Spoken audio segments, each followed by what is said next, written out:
Hello, everyone. Welcome to Made to Dream. I'm your host, Maya Chanel. Here we share stories from women around the world to empower, educate, and inspire young girls and women to dream without limitations. Today, I have the pleasure of speaking with Ms. Jennifer Garman, and she is an author. She'll be talking about that soon, and an entrepreneur. So I'm so excited to host her today and get to know so much more about her story and how she can inspire women around the world. So, hi, how are you doing today, Jennifer? Hi, Maya. Thanks so much for having me. I'm great today. How are you? I'm awesome. I'm so excited for our conversation to dig deep, get to know more about you and your books. So I want to open up the platform to allow you to let the audience know a little bit more about yourself and what you do. Absolutely. I'll just give you a little bit of my backstory because it really led me to what I'm doing now. Around 2010, 2011, I was chugging along, but I had a lot of stuff on my plate. And instead of taking the time to practice self-care and take stuff out of my plate and delegate, I kept adding things to it. And I'm not sure what broke the camel's back, so to speak, but one Mm-hmm. day my health just fell off a cliff. And for the Mm-hmm. next 7 years, I spent trying to find out what was wrong with me and chasing symptoms and chasing diagnoses and going to doctors and specialists, and all for nothing. I got nowhere with it. And I just, at one point, after 7 years, said, I'm going to stop chasing down these rabbit holes and I'm going to get on with my life the best I can. And that's when Mm-hmm. I decided to start studying to become a life coach. And in my studies, I came across neuroplasticity techniques. I was just Mm-hmm. fascinated by the brain and our thought patterns, and high frequency emotions like gratitude kept coming up over and over. And I decided to kind of use myself as a guinea pig and use these techniques and just see if I could get a little happier, a little, more content with the place I was in my life. And instead, Mm-hmm. what happened was I ended up healing myself. And I knew that after about a month of doing this, and my energy was through the roof, and I felt fantastic. I felt way better than I did before I got sick.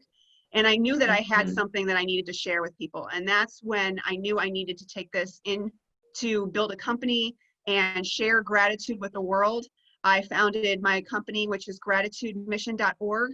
And I took my first product to market, which is called the Growing Gratitude Tree, which it teaches families and kids especially to practice gratitude and bring it into your life and cultivate it.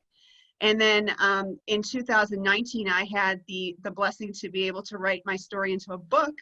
And that book, Flourish, 7 Ways Gratitude Can Transform Your Life, published in April. Awesome. That is so awesome. I'm so excited to like dig deep because, I love what you said about how us as women, sometimes it's hard for us to delegate things to other people because, we want things done a certain way. So, let's talk a little bit more about that and then we'll get into your book a little bit later. So, how would you say was your biggest obstacle or the things that led you to believe, okay, I'm trying to be strong as a woman, but I have to realize that I can't do everything. What was really your true breaking point? Yeah, you know what? I would say it all came down to my thought of the fact that, I thought that I had everything in my control. And it was Mhm. so obvious to everyone but me that I had nothing, I was in control of nothing. And it wasn't until I came to that realization and just accepted, that, this Mhm. is what it is. There's nothing I can do about it. I'm going to do the very Mhm. best I can with the circumstances that I've been given. And that's Mhm. when things really started to turn around. And Right. I just, a huge weight lifted off, and I wasn't trying to maniacally control every aspect of my life anymore. I was just kind of going with the flow, so to speak. Mhm. I love it. I love it. And I think, as women, we have this tendency to want to be superwoman and want to do so many things and take on so many challenges. And at the end of the day, it can ultimately affect us in the most negative way possible, where it affects our health or it affects our mental health and our mental well-being. So I think it's really important that you're sharing your story and helping others find gratitude within themselves, especially women, being that we need to be able to delegate things to other people so that we can take care of ourselves. So I'm excited that you're doing that. Let's talk a little bit more about your book. Um, what does your book talk about? So my book it's my story. It's kind of what I went through and how I found gratitude and all the research that I gathered along the way. So I Hmm. graduated as a computer engineer. So my brain is Awesome. intrinsically kind of, it's kind of, you know, that way that I've got to prove it all to myself before I can accept things. So I went in and I dug into a lot of the research before I accepted the fact that gratitude was as powerful as people said. And it has all Right. the studies, all the data in there. I incorporate stories from other people who have brought it into their life with absolutely miraculous results. And it's Hmm. kind of, the book is kind of a culmination of all those things. Um, it also ties in scripture too. I believe that, you know, all the answers have been there. And I just think that we just need to Right. open our eyes to them. And that's kind of what my book Hmm. is. It ties all these things together and it shares, you know, a path to healing, a path to mental well-being, a path to Hmm. literally thriving for people if they want to bring gratitude into their lives. Hmm. I love that. I love everything that you're doing. I love everything that you embody. I think just empowering others to feel gratitude within themselves in itself is just awesome. So, what would you say are some of your biggest challenges, other than, trying to delegate things to other people and take some things off of your own self? What would you say are some of your biggest obstacles that you've had to overcome in life? Whether it be mindset or just getting so many no's in your life and having to overcome that. What is your biggest obstacles? My biggest obstacle tends to be I bite off more than I can chew. That's just my tendency. I tend to take on more than I can handle. And I've always been this way. And I've had to realize that I need to take some steps back. I need to reassess every so often. And sometimes I just need to pivot and say, you know what, Mhm. maybe I wanted to do this. And optimistically, I had a lot of passion to do it, but it's just not realistic now. So maybe we'll put that in the, you know, possibilities for later. And I think that as, you know, young girls and women, we want to do it all. We want to experience life. We want to take everything on. But what I would suggest doing is really making a list of the pros and cons and following your passion in the one that really speaks to you and take that Mhm. on fully rather than try and take on, you know, multiple things at the same time and be diluted in the success that you can have in them. Mhm. I love it. I love it. I usually like to talk about, I haven't asked this question in a while. So, as our lives change, our definition of different things that we want or different things that we want to accomplish changes with it as well. So, how would you say your definition of success has changed over the years and as you've begun to find that gratitude and be able to help others with it? Oh man, it's changed big time. When I was younger, my definition of success was very material. It was Mhm.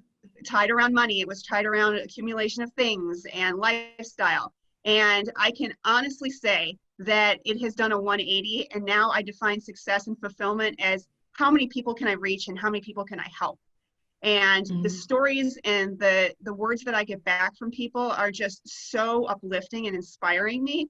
And I just get up out of bed, just I bounce out of bed literally in the morning, like ready to do more. And it's way different and better than when I was chasing money and material things. I love it. I love it. And I think a lot of us, as we are younger, we chase material things just because society says that that is what success is. Until you're able to get this and this and this, you aren't successful, basically. So I think, once we get older and we realize what we're passionate about, what is our purpose in this world, I think that's when we begin to chase things that are more fulfilling for ourselves rather than things that are materialistic. So, what are some things that you wish you knew when you were younger that you know now and you would have told your younger self to get you a little bit further ahead sooner? Yeah, well, the first thing is the control. You know, the illusion of control is out there, and we just need to realize that, you know, things happen and a lot of it is outside of our control. And it's the ability to Mhm. bounce back through adversity. That is probably the one single biggest thing I would tell to young girls out there is your ability to stand back up, dust yourself off, and move on is going to serve you so well in life if you learn how to do it young. Mhm. Because so many people can take that and then they can kind of turn inwardly and be fearful of trying again. But if you just stand up, dust yourself off, and say, I'm going to learn from this experience and I'm going to be better next Mhm. time, it's just amazing what you will achieve. And Awesome. then, Yes, I totally agree. No, go ahead, continue. oh, I was also going to add too that, um, in line with chasing the material things, when you do something that you're passionate about and that you really get fulfilled from, the money will come, the income will come Mhm. from it. And the amount of energy and excitement that you get is far above and beyond a mundane job that you could take that's just going to earn you money and nothing else. So I would just really focus on chasing a passion that you have, Mhm. and something that really gets you out of bed in the morning.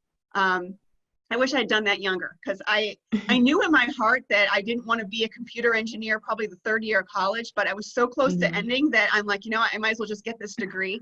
But the job was terrible. I hated it. And I spent 2 years just in a job that I loathed, but I slowly kind of inched over to where I needed to be. But if you can avoid those traps, I would highly suggest following your passion. Yes, definitely. So let's talk about so why did you pursue computer or software engineering to begin with? Well, it's kind of a funny story. I was pre-med, and one of the Mhm. weed out Me classes for too. pre-med. Well, you probably know about organic chemistry then. Oh Me and my organic gosh, my chemistry worst. just, I, listen, I think everyone has the same thought about that. Listen, that was literally my least favorite class ever. yeah, so that class told me that there's no way you're going to be a doctor. If you can't cut this and have any clue what's going on, you better switch majors. So at that point, I was scrambling around, and I just so happened to pick computer science. I liked math. I still love math. And, Mhm. I did a little personality test, and they're like, this is a great career for you if you are good and like math. And I'm like, all right, fine, let's go with it. That's hilarious. I think, going through college, a lot of times it's like because we haven't experienced things or really been able to self-discover what it is that we truly like and we truly enjoy, what we're truly passionate about, we end up picking things that inevitably is just going to be something that we don't enjoy. So I was in the same boat where I graduated with my degree in biomedical sciences. And before I graduated, I knew I really didn't want to do anything like that because I talked to other people on the show about this, how I was like, okay, speaking to my mentors, I don't think this is really the lifestyle that I want, being a doctor, like having that type of lifestyle. I want something a little more freeing. So, it was just kind of like, all right, let me go ahead and get this finished since I'm already here. Sounds familiar. So familiar. So, if you had to put one thing on a billboard, what would it say? Oh, that's a great question. Um, I would probably say find gratitude in everything. It's truly the perspective and the lens that you view life through that will dictate your own happiness and your own fulfillment and joy. When you can take a situation, no matter how grim and dire it seems, and pick out little bits of light and hope, that's when you can really get through the adversity, and you can come out on the other side stronger and better, and look back and say, wow, I really grew from this, and not look at it as a Hmm. negative, but a positive. It's when we Hmm. can pull all those positives and keep that positive mindset that will attract more positive into our life. Yes, I totally agree. I totally agree. So, as we grow, we have to continue to build our mindset and build upon it. So, how are you able to transform yourself to have the mindset to say, you know what, I deserve better, I can do better, and just to know that you are in control of your own choices in life? How did you cultivate a mindset in this sense? Yeah, that's a great question. And a lot of people think you have to sit and meditate for hours a day. And I don't do that. I don't have time to do that. What I truly do is I just find gratitude in everything around me. And when the first minute I wake up in the morning, I take some deep breaths. I'm so thankful for a good night's rest and for just a completely clean slate day ahead of me that has literally Hmm. endless possibilities. And you just dwell on the fact that, like, this is a new day. This is something to be so grateful for. Carry that energy into getting ready for the day, showering, brushing your teeth, getting ready, eating breakfast, and you'll be amazed at what will unfold and the obstacles that will melt away when you have a mindset like that. And I also like to focus on gratitude right before I go to bed. So at the time when we're between our conscious and our subconscious mind is the best time to make change and instill new um, habits in our life. Mhm. So I focus on just the day that unfolded and what I'm grateful for from the day, even the tiniest little thing. I do this with my kids every night too. And we just go through the things that we're grateful for each day, and we drift off into in this positive mindset of all that we do have in our life. Awesome. I totally agree with everything you said, and I'm so excited to have had you here today. If you had to say one thing to empower women and young girls to just dream without limitations, what would it be? Well, you brought up a great point before about your having mentors, and I can't stress enough how important that is. I wish I would have known this when I was younger. Is find people that have done it before you and ask them questions, and don't be afraid to ask, what do you not like about what you do? Because that's how you Mhm. learn to, to not make the same mistakes other people did. And I can't emphasize that enough. Just learning from people that are older and wiser that have been there before you can just save you, months, years of your life, going down the wrong path. So I think that that's a huge thing. And then just also just bring gratitude into your life as you can throughout the day. Definitely, I totally agree. Save me a lot of time and money. So before we close, I want to give you the opportunity to allow the audience, if they want to connect with you, if they want to purchase your book, or if they just want to follow your journey, how can they do that? The best way to reach me is through my company website. It's gratitudemission.org. And my book, Flourish, 7 Ways Gratitude Can Transform Your Life. You can purchase it there, or you can also get it on Amazon. Awesome, awesome. Well, we thank you, Jennifer, so much for sharing your story here with us today. I'm sure everyone is having a little bit more gratitude after listening to our conversation. If not, guys, go ahead and contact her, follow her journey. I'm sure she has so many things to bring to light in your life. So we're happy to have had her here today. And we thank everyone for tuning in once again. This is Made to Dream. I'm your host, Maya Chanel, and we'll see you next time.